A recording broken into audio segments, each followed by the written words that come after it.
အားလုံးပဲမင်္ဂလာပါကဘာပေါ်မှာလူကြိုက်အများဆုံးအားကစားဖြစ်တဲ့ဘောလုံးကစားနည်းရဲ့အခြေခံလေးတွေကိုပေါ်ပါနဲ့နားဆက်သွားအောင်လေ့လာကြည့်ကြရအောင်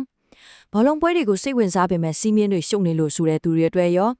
အခြေခံလေးတွေတွေ့ချပြန်နှွေးချင်တဲ့သူတွေအတွက်ပါဒီရှင်းလင်းတင်ပြချက်လေးကတကယ်ကိုအဆင်ပြေစေပါပါကဲဆက်လိုက်ကြရအောင် ရိုးရှင်းလာတဲ့ဒီဘောလုံးလေးတစ်လုံးတကယ်တော့သူက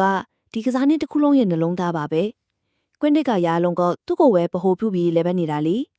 အပြင်ပန်းကြည့်ရင်တော့စီးမြင့်နေတာရှုရက်ခတ်နေတယ်လို့ထင်စရာရှိပေမဲ့တကယ်တမ်းကျတော့အထက်ကအခြေခံမန်နန်ကြီး၄ခုလောက်ကိုသဘောပေါက်သွားပြီဆိုတာနဲ့ဒီကစားနည်းကိုလွယ်လွယ်ကူကူပဲနားလည်သွားမှအသေးချပါပဲ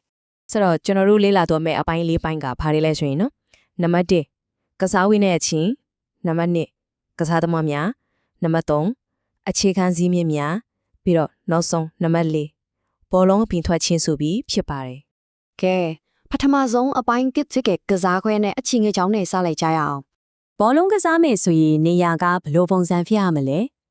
စီးမြအရာဆိုရင်ထောက်မှန်စတုကန်ပုံစံဖြစ်ကိုထည့်ရပါမယ်ပြီးတော့ကွင်းရဲ့မျက်နှာပြင်ကလည်းမျက်ခင်းစစ်ဒါမှမဟုတ်ရင်မျက်ခင်းတူထည့်ရမယ်လို့တိတိကျကျသတ်မှတ်ထားပါတယ်တခြားကွန်ကရစ်တို့မြေကြီးပေါ်တို့မှာတရားဝင်ကစားလို့မရပါဘူး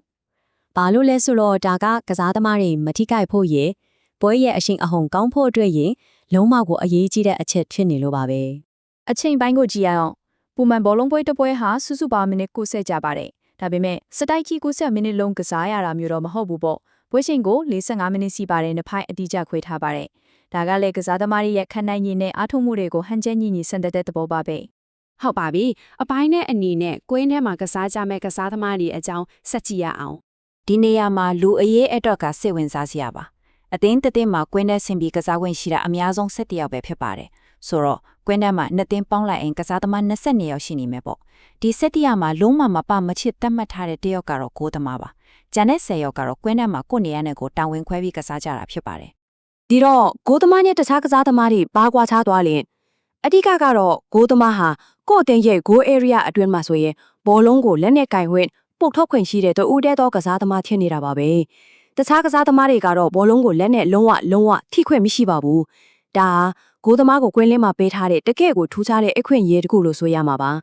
အခုအပိုင်း3ကိုရောက်လာပါပြီကစားဝဲမှာအားလုံးလိုက်နိုင်ရမယ့်အခြေခံစီးမင်းတွေအကြောင်းပါ ခုနကပြောခဲ့သလိုပဲဂိုးသမားကလွဲရင်ကြံတဲ့ကစားသမားတွေကဘောလုံးကိုလက်နဲ့ထိခွင့်မရှိဘူးဆိုတော့ဘာနဲ့ကစားရမလဲခြေလောက်ရဲ့ရင်ဘတ်ရဲ့ခေါင်းရဲ့ကိုအဓိကထားပြီးကစားရမှာပါလက်လာလွဲရင်ကြံတဲ့ခန္ဓာကိုယ်အစိတ်ပိုင်းတွေကိုကျွမ်းကျင်အသုံးဖူပြီးဘောလုံးကိုထိန်းချုပ်တာပေးပုတ်တာတွေလုပ်ရတာဟာဒီဘောလုံးကစားနည်းရဲ့ပြိုင်ဆိုင်ရှားတဲ့အလားတရားတစ်ခုလို့တောင်ပြောလို့ရပါတယ် ပွဲတစ်ပွဲရဲ့အဓိကရည်မှန်းချက်ဖြစ်တဲ့ဂိုးဆိုတာကိုအတိအကျအတိပဲဖွင့်ကြည့်အောင်ဂိုးသွင်းတယ်ဆိုတာဘောလုံးဟာဂိုးတိုင်နှစ်တိုင်ကြားမှာရှိတဲ့ဂိုးစီးကိုအပြည့်ဝလုံးဝချော့ဖြတ်သွားမှသာဂိုးရတယ်လို့သတ်မှတ်တာပါစီးပေါ်မှာတီနီယုံလီတို့တဝက်လောက်ပဲကြော်တာတို့ဆိုရင်ဂိုးအဖြစ်သတ်မှတ်လို့မရပါဘူးပွဲတစ်ပွဲရဲ့အရှုံးနိုင်ကိုအဆုံးဖြတ်ပေးတဲ့နေရာမှာဒီစီးမင်းလေးကအသက်ပါပဲ စီးမြင့်တွေရှိပြီဆိုမှတော့ဖောက်ဖျက်ရင်အရေးယူမဲ့စနစ်လည်းရှိရမှာပေါ့ဒိုင်းလူကြီးတွေမှာစီကံထိန်ဖို့အဓိကစနစ်ရှိပါတယ်ပထမအဆင့်ကအဝါကပ်ပါဒါကစီကံဖောက်တဲ့ကစားသမားကိုနောက်တစ်ခါမလုပ်ဖို့တရားဝင်တတိပေးလိုက်တာပါဒုတိယအဆင့်ကတော့အနီကပ်ပေါ့တကယ်လို့ပြင်းထန်တဲ့အမားတွေကျူးလွန်ရင်ဖြစ်ခုနကအဝါကပ်နှစ်ကြိမ်အပြခံရရင်ဖြစ်ဒီအနီကပ်အပြခံရပြီးကွင်းထဲကနေချက်ချင်းထွက်သွားရပါတယ်ဒါဟာအားကစားသမားပြီးကစားကတ်ဖို့ထင်းချောင်းပေးချတဲ့စနစ်တွေဖြစ်ပါတယ် နောက်ဆုံးအပိုင်းလေးအနေနဲ့ဘောလုံးဝင်အပြင်ထွက်သွားရင်မလူပြန်စမလဲဆိုတဲ့အကြောင်းကိုပြောပြပါမယ် ဘောလုံးပွဲစကြည့်တဲ့သူတွေအများဆုံးဇွေးဇဝါဖြစ်တတ်တာကဘောလုံးကွင်းပြင်ထွက်သွားရင်ပါဆက်ဖြစ်မလဲဆိုတာပါပဲရှင်းလေးပါဥပမာဘောလုံးကဘေးစီးကနေအပြင်ထွက်သွားရင်နောက်ဆုံးထိသွားတဲ့အသင်းရဲ့တစ်ဖက်အသင်းက throw in လို့ခေါ်တဲ့လက်နဲ့ပစ်သွင်းရပါတယ်ဒါကကွင်းထဲကကစားသမားတွေဘောလုံးကိုလက်နဲ့ကင်ခွင့်ရတဲ့ရှာဖခိုက်တန်းလေးပေါ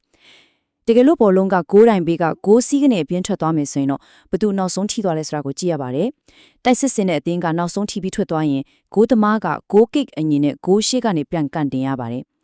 ်ဒါပေမဲ့ခန်းစစ်ကစားသမားကနောက်ဆုံးထိပြီးထွက်သွားတယ်ဆိုရင်တော့ corner kick လို့ခေါ်တဲ့ထောင်ကန်ဘောကန်ရမှာပါဆိုတော့ဘယ်နေရာကနေထွက်သွားတယ်လဲဘသူနောက်ဆုံးထိသွားတယ်လဲဆိုတဲ့အချက်နှစ်ချက်တင်းနဲ့အခြေအနေကိုအလွယ်တကူခွဲခြားသိနိုင်ပါတယ်